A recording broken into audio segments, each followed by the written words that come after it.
नमस्कार दोस्तों, स्वागत करती हूँ मैं आपका let's make learning English easy channel पे। अगर आप चैनल पे नए हैं तो प्लीज़ चैनल को लाइक, शेयर और सब्सक्राइब करना मत भूलिएगा। आज हम सीखेंगे 200 plus daily use English sentences with Hindi meaning. पहला सेंटेंस है अपने कपड़े पहन लो। अपने कपड़े पहन लो, इसे इंग्लिश में हम कहेंगे put on your clothes. Put on your clothes.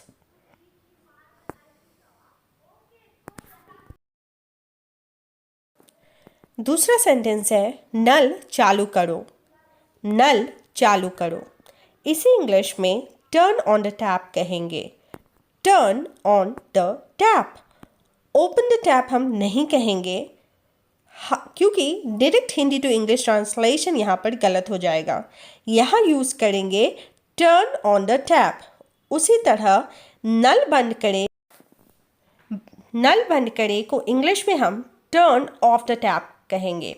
यहाँ पर आप गौर कर सकते हैं कि खोलने के लिए हम ऑन यूज़ कर रहे हैं और बंद करने के लिए ऑफ यूज़ कर रहे हैं।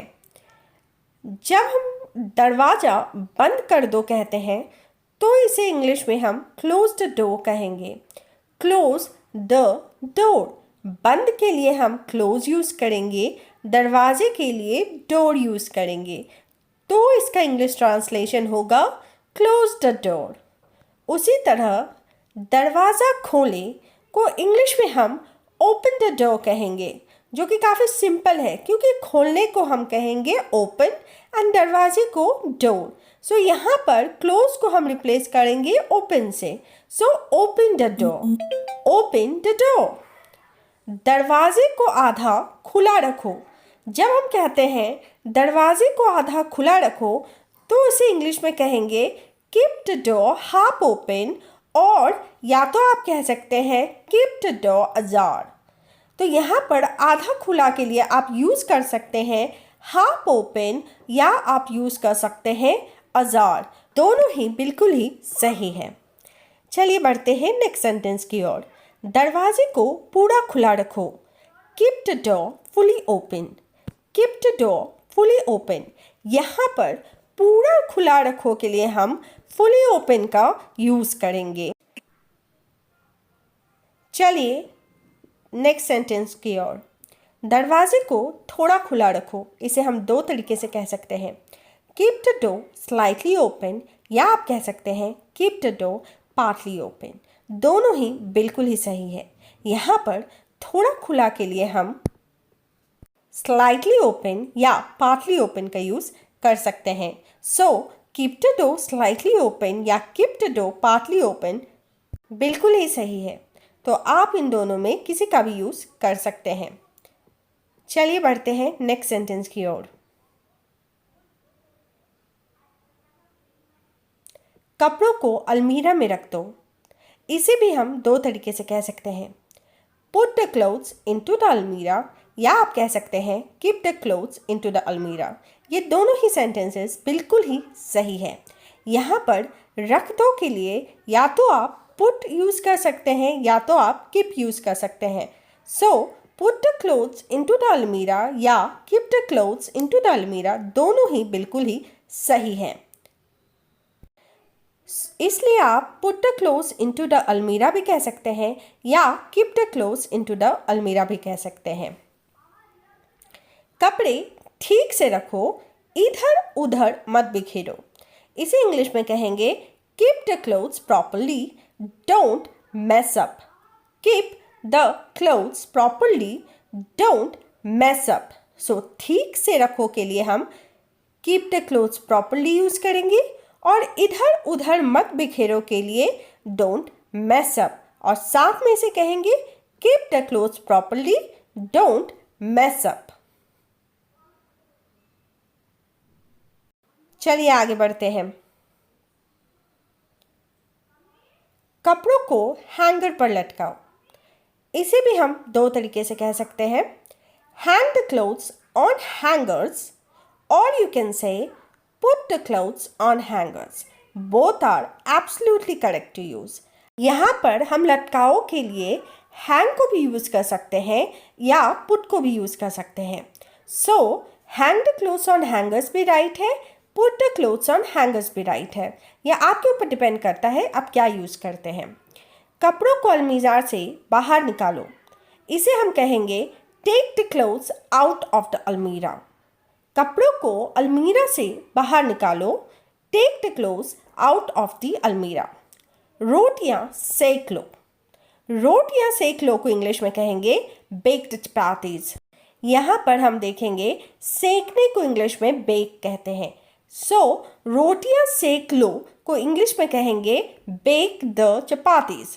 जूते उतार लो, जूते उतार लो को इंग्लिश में कहेंगे take off the shoes, take off the shoes. Open the shoes हम नहीं कहेंगे, टेक ऑफ द शूज। जब उतारने की बात आती है तो ऑफ यूज़ करेंगे।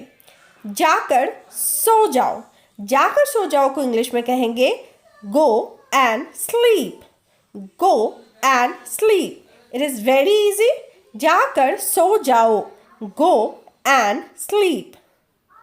फ़ोन आ रहा है, फ़ोन आ रहा है को हम इंग्लिश में कहेंगे the phone is ringing, the phone is ringing. हम द फोन इज़ कमिंग नहीं कहेंगे, द फोन इज़ रिंगिंग कहेंगे। तो आगे से आप भी ये मिस्टेक मत कीजिएगा। दरवाज़ा बंद कर दो, दरवाज़ा बंद कर दो को हम दो तरीके से कह सकते हैं, क्लोज द डोर या शट द डोर। सो बंद के लिए हम या तो क्लोज यूज़ कर सकते हैं या तो शट यूज़ कर सकते हैं। सो क्लोज द डोर भी करेक्ट है, शट द डोर भी बिल्कुल ही करेक्ट है। खाते वक्त अपना मुंह बंद करो, close the mouth while eating, close the mouth while eating, close the mouth while eating. इसे और एक तरीके से हम कह सकते हैं shut the mouth while eating, shut the mouth while eating. So या तो आप close the mouth while seating कह सकते हैं या तो shut the mouth while eating. नाखून काटने वाला कहाँ है, ये भी दो तरीके से कहा जा सकता है, where is the nail cutter, और आप कह सकते हैं where is the nail clipper. यहाँ पर अंतर बस इतना है कि नाखून काटने वाले को इंग्लिश में या तो नेल कटर कहते हैं या नहीं तो नेल क्लीपर कहते हैं। सो आप where is the nail cutter भी कह सकते हैं या where is the nail clipper भी कह सकते हैं। मेरा मोबाइल नहीं मिल रहा है, ये तो बहुत ही कॉमन सा क्वेश्चन रहता है, मेरा मोबाइल नहीं मिल रहा है। इसे इंग्लिश में हम कहेंगे I can't find my mobile, I can't find my mobile. यहाँ पर एक छोटा सा टिप्स है कि आप मोबाइल की जगह कुछ भी यूज़ कर सकते हैं। अगर आपकी लैपटॉप नहीं मिल रही है तो आप सिंपली कहेंगे I can't find my laptop, I can't find my laptop. कपड़ों को बाहर लटका या सुखा दो, इसको भी हम दो तरीके से इंग्लिश में कह सकते हैं, put the clothes in the sun, या तो आप कह सकते हैं put the clothes under the sun. ये दोनों ही तरीके बिल्कुल ही सही हैं। तो चलिए एक बार फिर से रिपीट करूं, put the clothes in the sun या नहीं तो put the clothes under the sun. अभी का भी इस टी शर्ट को उतार दो, इसे इंग्लिश में कहेंगे take off this T shirt right away, take off this T shirt right away. जब भी हम अभी का अभी यूज़ करते हैं तो उसके लिए हम राइट अवे का इंग्लिश में यूज़ करते हैं। जैसे कि इस सेंटेंस में आप देख रहे हैं कि अभी का अभी इस टी शर्ट को उतार दो को हम इंग्लिश में कहेंगे take off this T shirt right away. जूते पहन लो, जूते पहन लो को इंग्लिश में हम कहेंगे put on the shoes, put on the shoes. जूते उतार दो, take off the shoes, take off the shoes. यहाँ पर याद रखने वाली चीज़ है कि जब पहनने की बात आती है तो ऑन बोलेंगे और जब उतारने की बात आती है तो ऑफ बोलेंगे।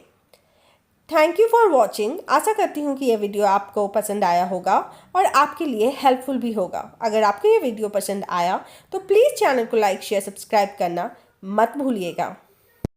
इस वीडियो में मैंने वो सारे सेंटेंसेस का यूज़ किया है जो कि आम बोलचाल में रेगुलरली हम अपने दिनचर्या में यूज़ करते हैं। घर पे तो यूज़ करते ही करते हैं, अपने फैमिली मेम्बर्स के साथ, अपने फ्रेंड्स के साथ, सबके साथ यूज़ करते हैं।